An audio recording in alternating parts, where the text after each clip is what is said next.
Terima kasih Bapak Penatua Erwada. Selamat malam, Salam. Sidang penghiburan yang kekasih dalam Tuhan Yesus Kristus, saya ajak kita masuk di dalam ibadah malam penghiburan yang kedua malam ini, dan memulainya saya ajak kita bersama-sama menyanyi dari Kidung Jemaat 460. Kidung Jemaat 460 bait 3.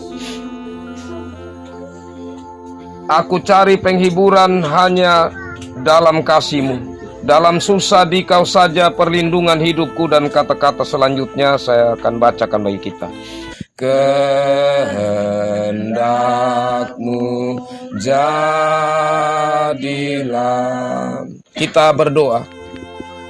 Dalam perasaan duka yang kami hadapi saat ini ya Tuhan, kami datang ke hadapan hadirat-Mu.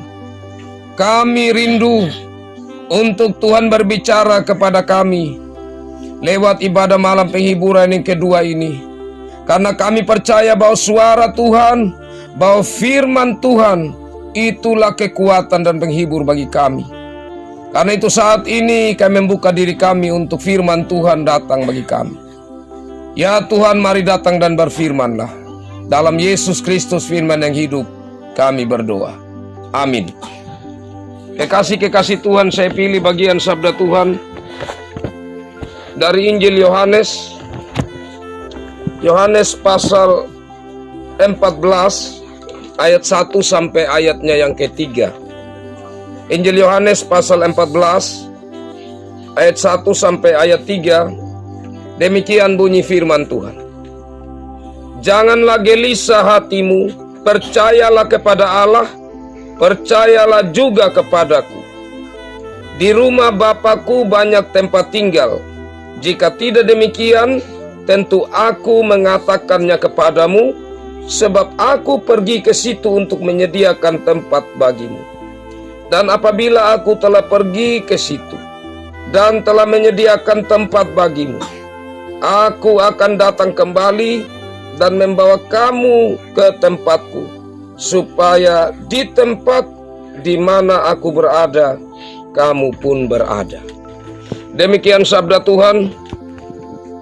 Dalam keyakinan kita bahwa sabda Tuhan adalah pelita yang menerangi arah langkah hidup kita, termasuk di saat pikiran kita tidak terang. Apa itu dalam pergumulan duka atau pergumulan berat seperti apa?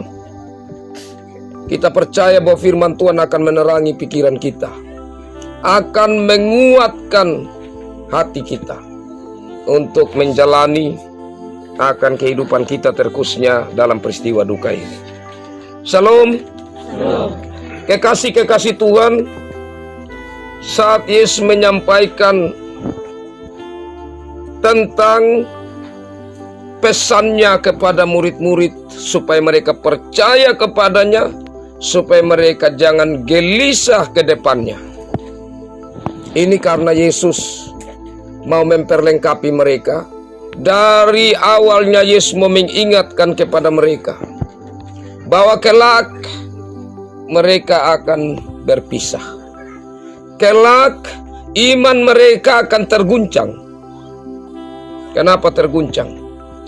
Karena orang yang mereka pandang sebagai sosok yang luar biasa, sebagai seorang guru atau rabi, sebagai seseorang yang dipandang memiliki kuasa, tetapi nanti akhirnya mereka kecewa karena Yesus tidak mampu berbuat apa-apa saat ia ditangkap, saat dia dipakaikan mahkota duri, saat dia disalib.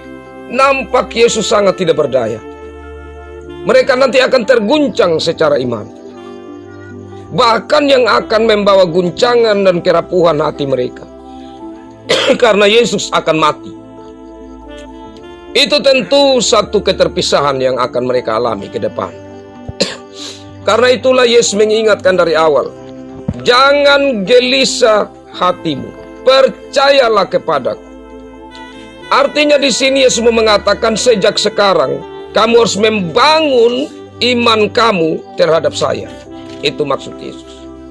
Kamu harus benar-benar percaya apapun yang terjadi ke depan. Kamu harus percaya kepada kekasih-kekasih Tuhan. Memang percaya kepada Yesus tidak gampang.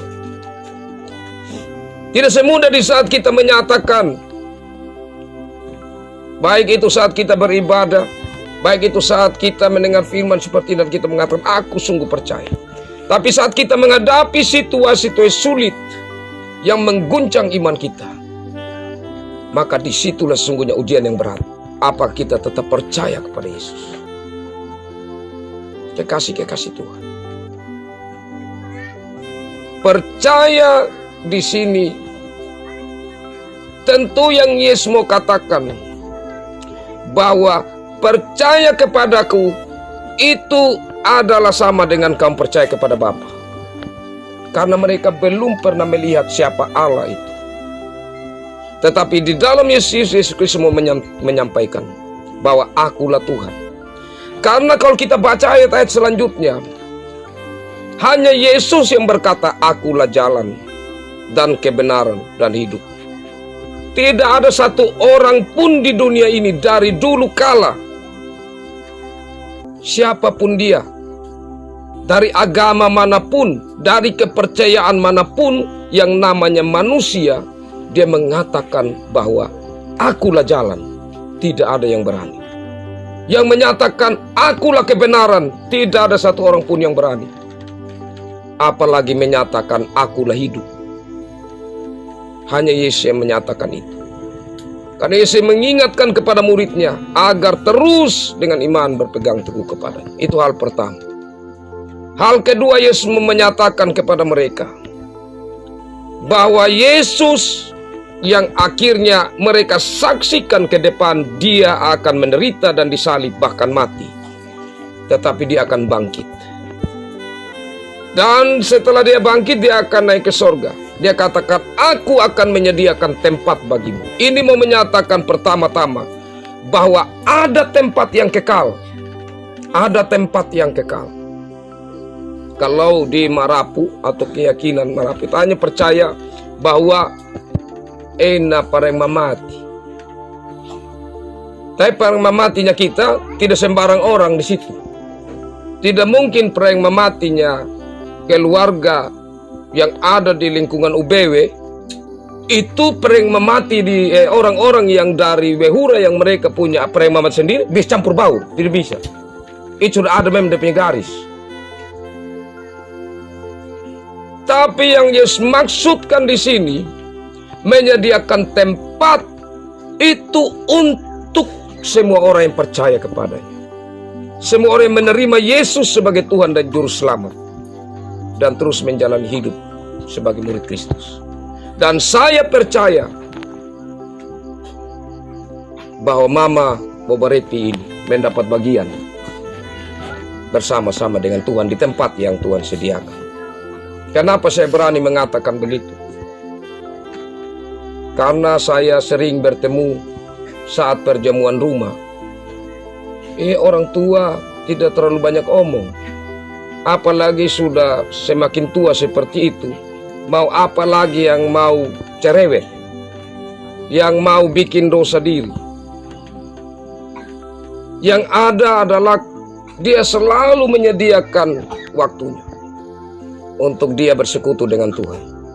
Sebelum dia meninggal, dia masih mengangkat satu pujian.